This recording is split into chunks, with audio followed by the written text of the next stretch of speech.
കൊല്ലം DCC ഓഫീസിന് സമീപം വയോധികനെ മരിച്ച നിലയിൽ കണ്ടെത്തി. മുണ്ടക്കൽ സ്വദേശി രാജേന്ദ്രനെയാണ് മരിച്ച നിലയിൽ കണ്ടെത്തിയത്. DCC ഓഫീസിന് സമീപത്തെ സംഘർഷത്തിനിടെ കൊല്ലപ്പെട്ടെന്നാണ് പ്രാഥമിക നിഗമനം. ഷമീർ അബ്ദുൽ ചേരുന്നു. ഷമീർ, എന്തായിരുന്നു ആ സംഘർഷം? രാഷ്ട്രീയ സംഘർഷത്തിനിടെയാണോ?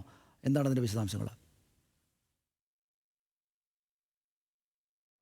സനീഷ്, രാഷ്ട്രീയ സംഘർഷമല്ല. DCC ഓഫീസിന് തൊട്ട് സമീപത്തായി ഒരു നിരവധി കടകളൊരു ഭാഗത്ത് ഇന്നലെ രാത്രി ഒരു സംഘർഷം നടന്നതായിട്ട് പോലീസിന് CCTV ദൃശ്യങ്ങളിൽ നിന്ന് വ്യക്തമായിട്ടുണ്ട്. ഇതുമായി ബന്ധപ്പെട്ടുള്ള തർക്കത്തിനിടയിൽ ഈ 60 വയസ്സുകാരനായ വൃദ്ധൻ കൊല്ലപ്പെട്ടു എന്നാണ് പോലീസിന്റെ പ്രാഥമിക നിഗമനം.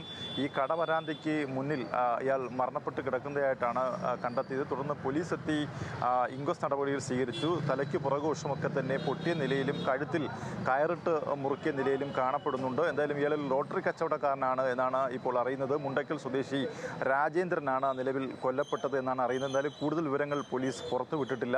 CCTV ദൃശ്യങ്ങളടക്കം പോലീസിന്റെ പക്കൽ ലഭിച്ചിട്ടുണ്ട്. ഇനി ആരാണ് ഈ കൃത്യം നടത്തിയെന്നുള്ള കാര്യത്തിലാണ് വ്യക്തത വരേണ്ടത്. എന്തായാലും സംഭവം വളരെ ഗൗരവമായിട്ടാണ് പോലീസ് അന്വേഷിക്കുന്നത്.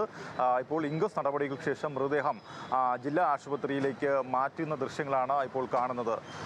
സനീഷ്, ശരി.